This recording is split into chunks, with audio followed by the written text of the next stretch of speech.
mag tayo ngayon ng acoustic guitar. Sir, ano ang ating unit ngayon, sir? Ito po ay tinatawag na Yamaha silent guitar. Binubuo pa yan, sir? So pagka binili mo siya, magkakaroon ka rin agad na experience na bubuin siya. Paano kung di ako marunong magbuo, sir? Madali lang ito.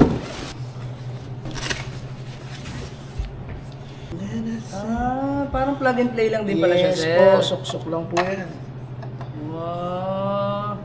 Pag ganito yung model ng gitara ni Aiza Seguera. May strap din yan, sir? May strap din.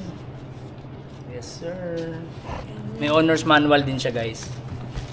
Ito yung strap ng gitara, may libre na rin siya, guys. May libre ring wire para sa iyong tenga pag gusto mong na parang in-ear lang ba.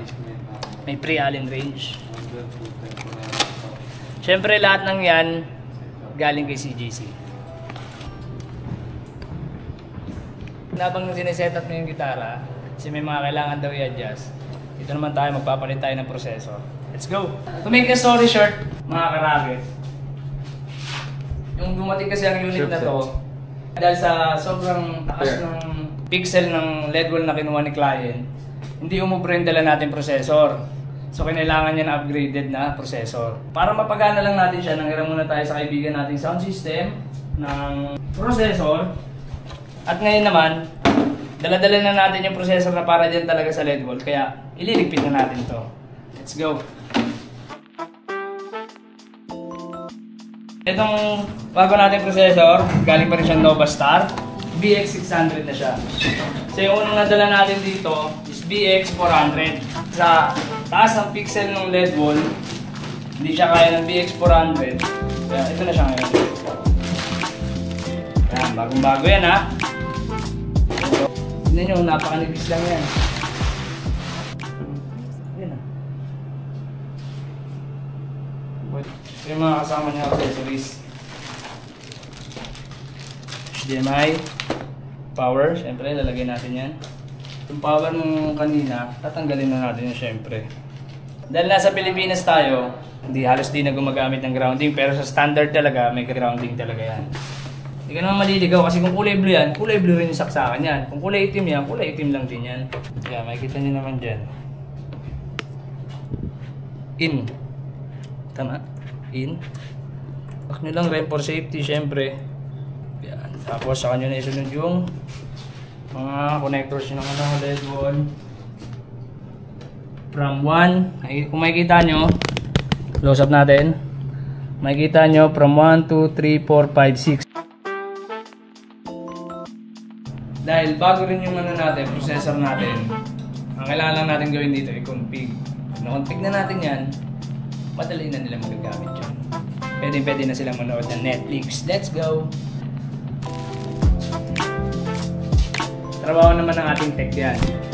Then, tapos na natin yung setup, trabaho niya naman yun na mag-config. Balikan natin yung balikan natin yung tropa natin na nag-ano. Out of the box, medyo mataas pa yung action niya. Kaya i-adjust natin yung truss rod para sa better playability. Anong trabaho niyan, truss rod? Truss rod, siya yung nagme-maintain para maging straight yung neck. Siya yung lumalaban sa tension ng strings. Alin ang ina-adjust mo dyan ito? Yung bakal sa Alin ang adjust dyan ito? yung neck mismo. Anong neck? Ito mismo? Oo, yung buong neck. Yung bakal yan kasi nasa loob. So may gap siya. Ibig sabihin, hindi siya ganun kadiretso. So pag nagpihit ka ng pahigpit clockwise, yung neck gagalaw siya papunta rito. Okay. So magre-result siya ng mas mababang action o yung dikit ng yung string. distance ng string sa neck para mas madali siyang gamitin. Testing natin ng naka-plug.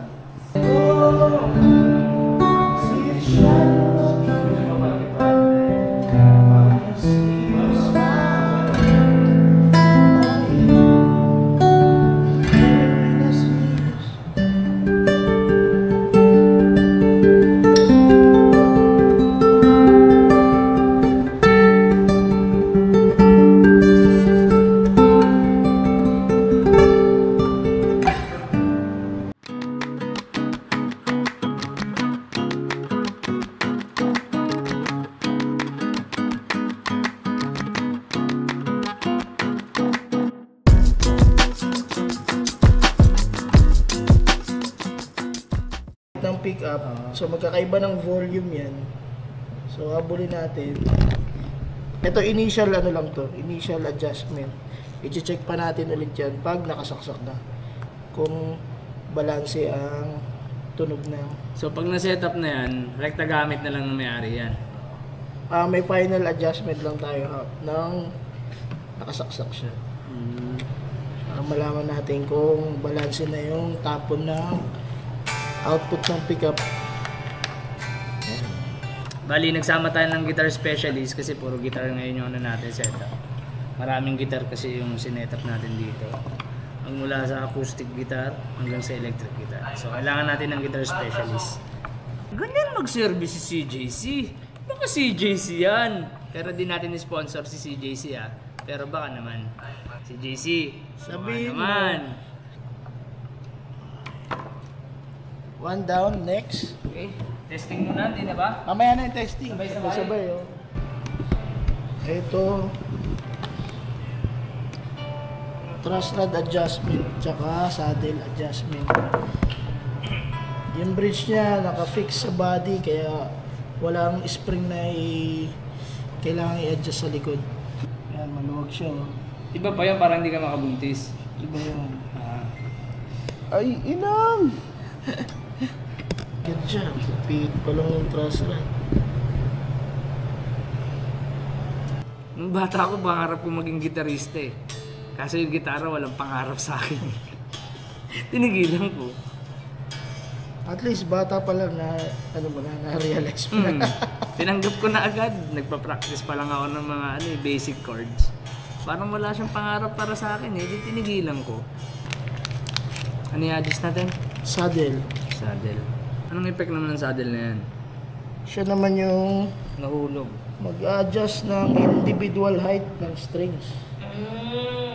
Okay. Kasi nafe-feel ko na hindi pare-parehas yung height ng strings. Merong may mataas yung isa. Mababa. Dapat yung feel niyan parehas ng mga piga kada kwerdas. Dito sa part na to, sa pag-adjust ng saddle, ang inahabol natin yung individual height ng strings. So ang gusto nating i-achieve, susundan natin yung arc ng fretboard. So kung ano yung arc ng fretboard, Kung pa-curve siya, kung ano yung curve niya, yun din yung curve ng bawat strings. So hindi pwedeng mas malalim yung nasa gitna. Kala ko dati, sumakasabay lang yan dito. Hindi. Meron din yan dito. Meron pa rin Kaya pala makikita mo dyan, parang pa-rainbow rin siya. Mm. Kasi yun yung roundness ng fretboard. Ano ang mga service ng Antigo Guitar Works natin?